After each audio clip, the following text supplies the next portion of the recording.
I saw Flash. Oh yeah, how was Do you that? care about the Flash? I mean, yeah, I just not of all the characters, that was like I don't You don't know. care. It's like it's too jokey, Yeah. you know. Yeah. It's like Okay. Okay. Shazam. Like All right. I thought the first Shazam was good. The second one, but I feel was it like the good? Was it good? Flash. You know what? Yeah, I think it was. I think it was pretty good. Huh. I think it might have killed you because there was a lot of things where like you watch it and you're like, but why would they?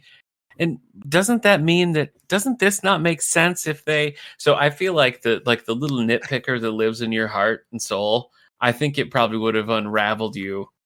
So maybe not your cup of tea, but yeah, I had a good time with it. I did. Yeah. Some weird cameo choices. I really liked Supergirl in it. Okay. Fun to see Michael Keaton back as Batman. You know. Yeah, that was. I saw that in the trailer, and I'm like, all right. Like I don't Yeah. know. It was like the nostalgia of me going like, okay, that's a pretty Yeah. big member berry. You know, I know. that's not. I know. Yeah. Yeah, Oh man. it's definitely one of those. Did I need it? No. Am I glad to have seen it? Yeah. Yeah, I think Yeah. so. Not like Shazam, where I was just like, wow, it's been like 45 minutes and we still haven't gotten to the movie yet. Yeah, that's true. Joking around and arguing as a family, and I was like, Yeah. okay.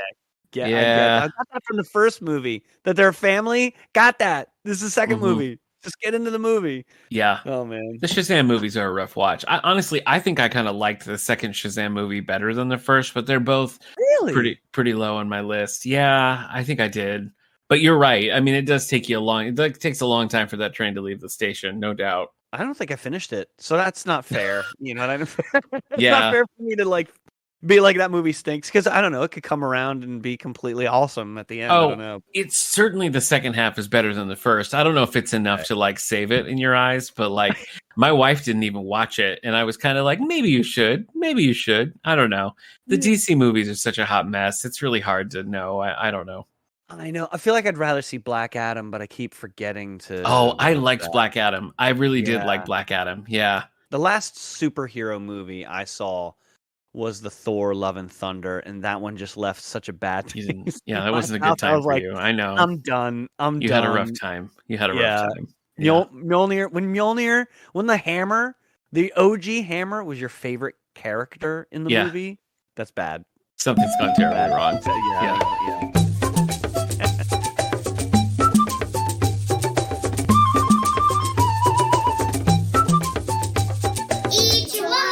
Welcome to This Endorian Life, a Star Wars podcast from the Radio Meanwhile Network. My name is Steve Rudd.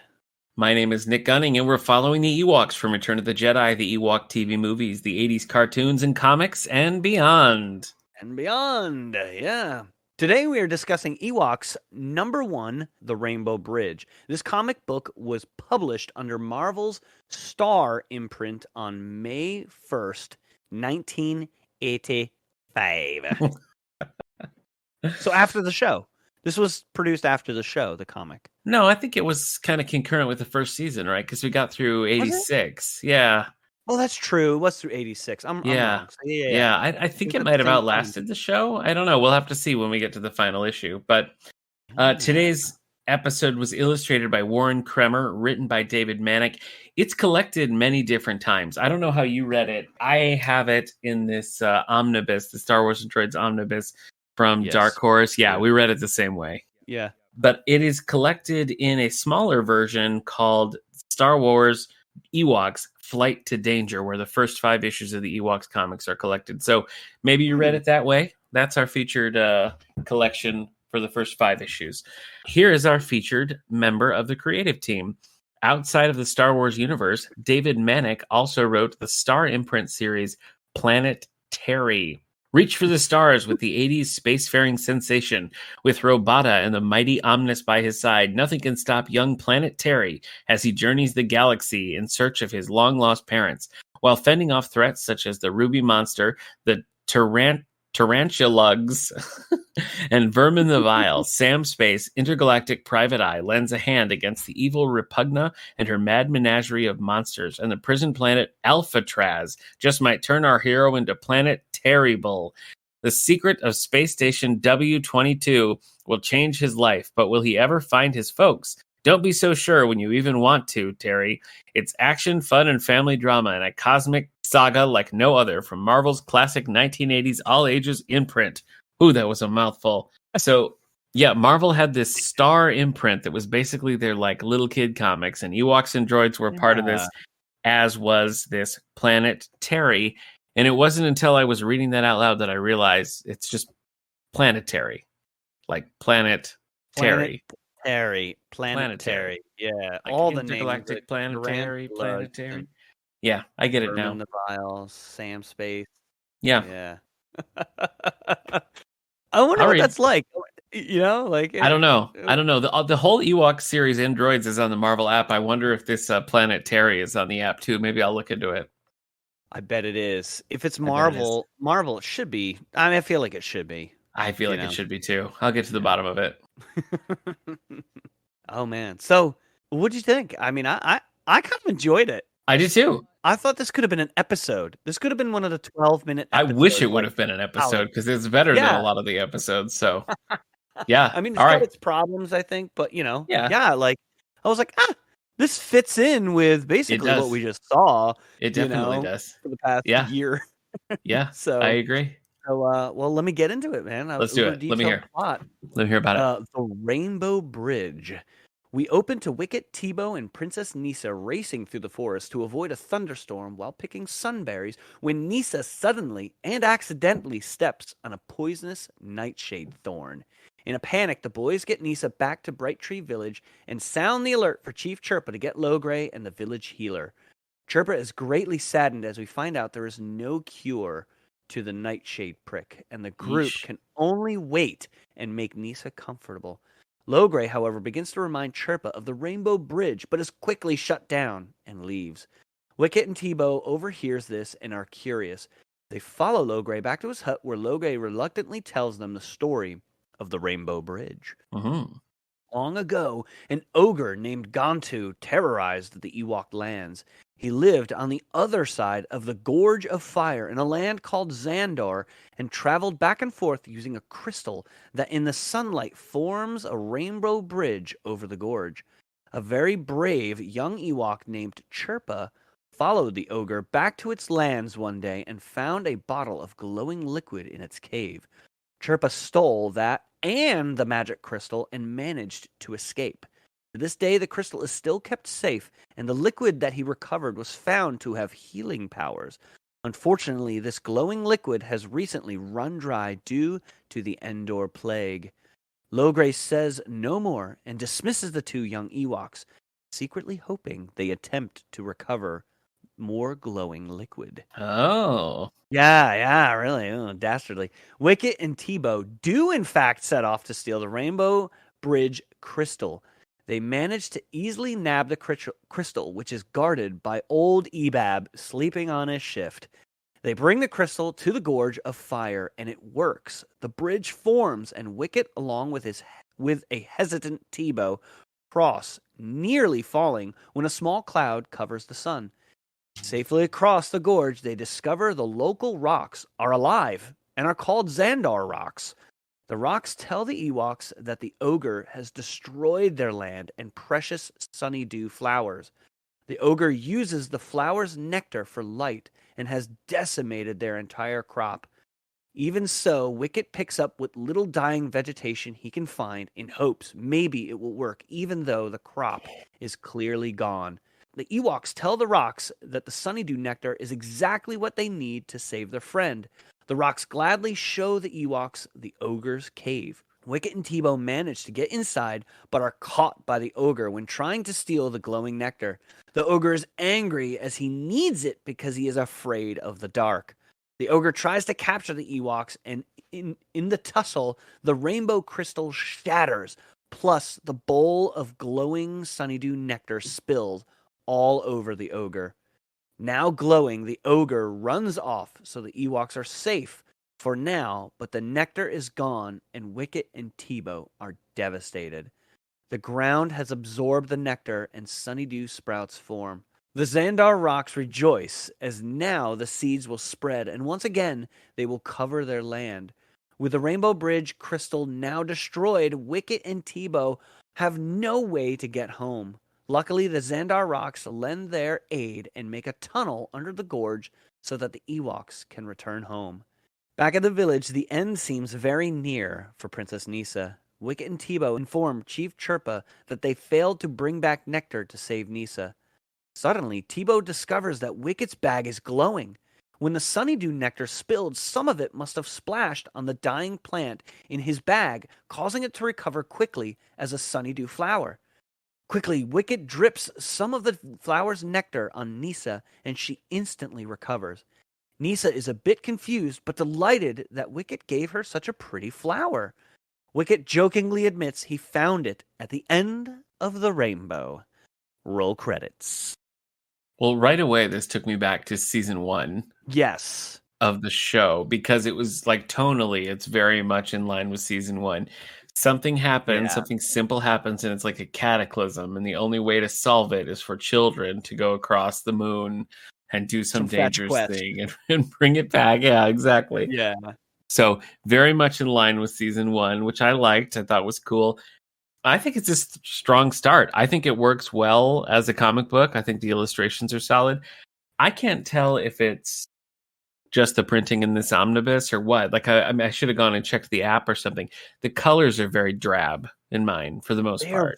Very yeah? like Wicket and Tebow are like green and they're like green and yellow. It's basically like they're like infectious snot colored. That's just the only way I can describe it. And I thought I just saw it wrong, like towards the end, because when they're in the hut with Nisa, the tones are very dark. So I kind of flipped back looking like, oh no, they are almost the same shade throughout. It's just they appear brighter when there's more white on the page, as opposed to when there's more dark. So it's a very strange color to choose because I feel like it does get affected by what other colors are on the page. It's true. Well, and I think too, when you call something the Rainbow Bridge and then you see the Rainbow Bridge and it's sort of like weird brownie kind of pastel, like even the Rainbow Bridge itself is not that colorful. The cover from, in the omnibus has the Rainbow Bridge, which is bright, which is very bright. Yeah, the colors of a rainbow. Yeah. But the actual colors of a rainbow. Right. But then you get to the Rainbow Bridge and you're kind of like, it's like the order is like very pale orange, very light baby blue, yellow, very light purple, and very light pink. Yeah. That's not even close. Weird. I mean, I'm sure but clearly on the page red. Like there's red and green on the page. Yeah. So it's the color was all very weird. Made it those colors. Yeah, they definitely didn't reach. I don't know if like any of the later printings or whatever like touched it up, so it's more appealing. I'm sure, like at the time, this has like the aesthetic of like a Richie Rich comic or like a Harvey, like the Harvey comic imprint. It always had this kind of like just these real like lazy colors. I'm sure it's probably just cheap, and Marvel was probably like printing these things on the cheap, So it's probably true to what they really looked like, but it is noticeably drab, which is kind of weird. But again, I don't think Star Wars was like a super hot property, especially like kiddie Star Wars stuff in 1985. Like I don't know if the fervor was really there, like right in that moment. I mean, maybe it was 2 years after Return of the Jedi. I don't know. Yeah, that's an interesting thought. I almost wish we had somebody who was like 20 years older than us. Yeah. On the show to ask the question: were people pining for more expanded universe Star Wars? Not like it's I feel like the expanded universe for Star Wars didn't really hit its stride till like the 90s when people were cranking books out. Yeah. I guess late 80s maybe. Even if they did though, they wouldn't have been wanting this. That's the thing. True. Like it wouldn't this wouldn't have been appealing to hardcore Star Wars fans. So it's just Ewoks and Droids has always just been like a real head scratcher for me, like who you're aiming towards. Because Star Wars was not kid friendly until the prequels came out. Right. Yeah. So weird. But anyway, I did like the story. I did like the sort of simple, like you said, fetch quest like element of it. I like that. I like that we got to see the flashback to young Cheap Chirpa. I thought that was kind of cool. We see him sort of being mischievous like the gang is. I thought that was cool. I like that they go on this little journey. So yeah, I mean, I think it works pretty well overall. I like Yeah. that they come back thinking that they've failed, and it's kind of this miraculous thing that, like, oh wow, Yeah. this actually did work out. I think it's a cool story. Yeah, they actually return like, well, crap. Our Yeah, hat friend in is hand, like going we to lost it. Niece is jail. dead. Yeah. Can I have her room? Like they're thinking she's done for. So I, yeah. I mean, it's just like what was the one where like it was, oh, you need to go, all the kids need to go do this thing or the planet's going to die. right, yeah, I that's can't right. remember It's just what like that one. It's was. just like that one. Yeah. Yeah. Let's talk negative for a minute. What was your Oak of Arc moment? Okay, I had a couple little nitpicky things, Yeah, but let me have them all. my straight up Oak of Arc was I had to look back and basically the frames where Nisa stepped on the thorns, Okay. the frame just before it, you can see Bright Tree Village. Like they're running to Bright Tree Village and she Okay. steps on the thorn. And I'm thinking, who's allowing a bush right near, A like murder in bush. Yeah. a murder bush right Yeah. outside the village? Like I can see the village. Maybe just like down the road, like 5 houses, there's like a pricker bush that will kill my kids if they Yeah. touch it. Like so that to me, I was just like, all right. It would have been better if it was like an animal that was new, or they were like, oh, Yeah, what is true. that? Or they crawled into some cave or something, like they've done. Yeah. And they told Logray, like, oh, it was like this red lizard with a yellow Yes. mohawk or something. He's like, oh no, that's the nightshade lizard. One bite from that and you'll die. There's no cure, and that kind of coincides with all my other little nitpicks where I'm like, I think the mechanics of this work because we've seen it before, right? Right. Yeah. There's the calamity, right? Yeah. Nisa's going to die, or Endor's going to die, or some tree is going to die, or something is going to die, and they need to go get something to get it. But to get that, they need to get something else. And I think that's a traditional mechanic in this. Sure. I just thought it was weird that it was a crystal that created a rainbow bridge. Like, to me, it was just like, oh man, it would have been so much better if they had to like convince a troll to get them across or something, like, oh, like you'll never get there because there's a troll that's like really terrible, but he only likes the fruit of this tree. So they'd go and they risk their lives to get the fruit of the tree, go to the troll lets them across. Yeah. And that's, like something like that. Like it was a nitpicky of, it just could have been different to me. Yeah. Well, I mean, Steve, that rolls perfectly into my Oak of Arc, which was the tunnel, because they didn't even need the crystal, because all they had to do was dig a small tunnel that took 1 second, and they could have gotten there anyway. Under the gorge, that's like, I don't know. To me, I think that's probably my second Oak of Arc. That is mine. It's just like, what? I'll just dig a small tunnel go to the other side of the Grand Canyon. Yeah, I'm just gonna dig under. Like, no, it's like, how many miles is that to like dig under and go to the other side? That's like a lot. That's a long way, man. That's like no easy feat. Ewoks are escaping Alcatraz style with a spoon under the gorge. Massive gorge. Oh, yeah, we'll just, it's a gorge of fire. It's not like there's lava underneath the gorge. But just the fact that the whole thing was that they had to get this, the whole thing was the Rainbow Bridge, and then that's like just not even necessary if a tunnel will get you there all the same. And these little, like, rock men can just do it. I don't know. It's like, whatever. That was just a big whatever to me. The fact that the ogre was just kind of like a non-entity in this story too was kind of like, whatever. Yeah, okay. It was kind of like, I'm gonna eat you, and then and he runs off, and it's and he's like maybe I won't. Whatever. Yeah, and even the rocks are like, hurry, the ogre will come back. Yeah, and they like don't seem concerned about it, and just like walk outside, and they're like, oh, we'll never get home. Not like, if we don't move now, the ogres are gonna kill us. So let's get moving. It's just, not to nitpick again, but the hole that it dug was basically Ewok sized perfectly. So what were they gonna do? Like, what are they gonna do? Torture. Just, like, tube themselves down, like just like Willy Wonka's, like, exactly. Yeah, God, they're just going to Augustus Gloop right out of there. That's it. All right, good. What about good? Tell me your Ichiwawa moment. I think as a whole, I liked the return of this mechanic of a ridiculously perilous moment. Like, she is going to die, you know, like Yeah. for some silly reason, like, oh, I stepped on a thorn, now I'm going Yeah. to die. Yeah, that's Like, it. oh, the planet is going to blow up if we Yeah. don't do this one thing. Simpler You know, times. Yep. it's like the fix is always simple, you know, but Yep. and I think I liked it. I liked the return of the mechanic. It felt very Ewok show-ish, right? It It's did. like It did. it didn't feel like, okay, an extra comic. It didn't feel like that other Ewoks comic that we read. This one felt like an episode Yeah, it did. of Ewok show. Yeah. So I Mission really accomplished. For sure. liked that. You know, after I was done, I was like, huh, wow. Missing episode number, Yep. 25 of Exactly. season 1. Exactly. Kind of thing. Like, so, what about you? Well, mine kind of takes a twist into the negative, but what I really liked was the whole thing about like, oh, we don't have it. Oh no. But then he has one in his pouch. He has this, whatever it's called, not the sunflower. What were they called? The Sunny Dew flower. Sunny D. Sunny The Sunny Dew the Sunny Dew flower.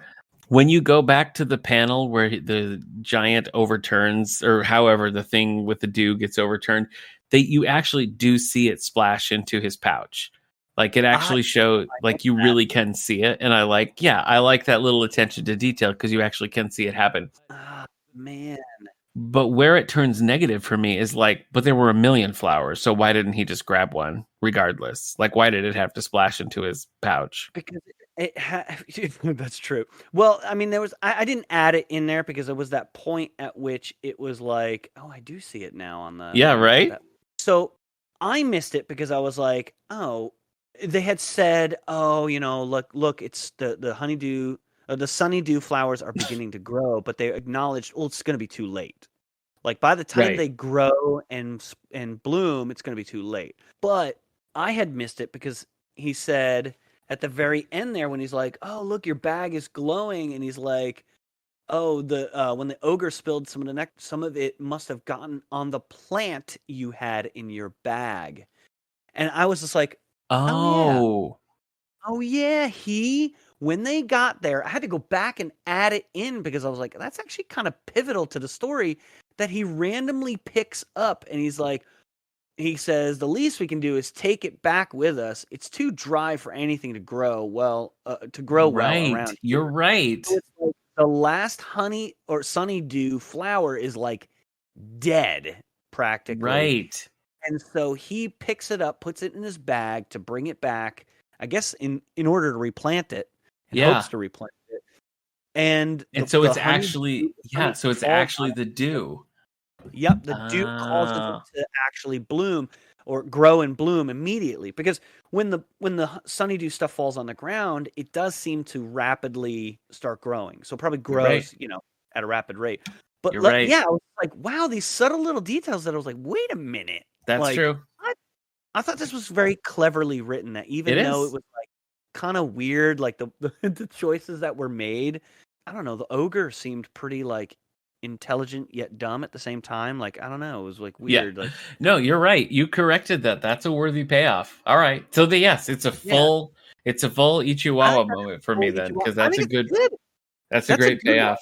Okay. Yeah. All right. Well, then how many yub nubs do you give this baby? I don't know. This was like, I don't want to be too generous. Yeah. I don't know, like a 4.25 or 4.5, like in the between there. It's like, it's tough. Like I enjoyed reading it. You're right about the choice in artistic style is a little strange. Yeah.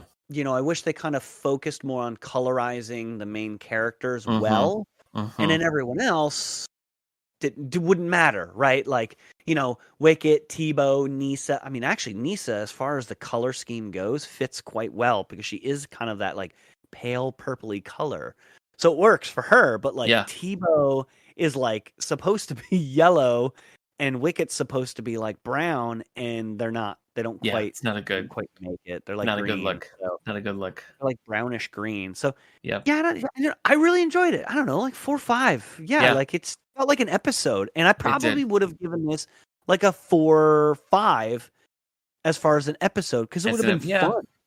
I was gonna say 4 just because like I hope that like we have room to grow, you know. But I think this was a Maybe. strong entry, and I think it was a 425. strong like Yeah. for 425. Okay, I think it was a 425. strong first issue. So yeah, I'm excited.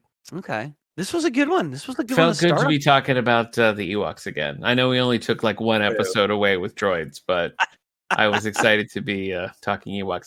Next time we are going to be back though in Star Wars Vintage with droids, talking about episode 2, Escape into Terror. So you can watch along on Disney Plus, or if you've got the VHS tapes, you can do that as well. But Escape into Terror for next time. All right. I can't All right. wait. I know. All right. Well, I'll see you next time. I'll be there.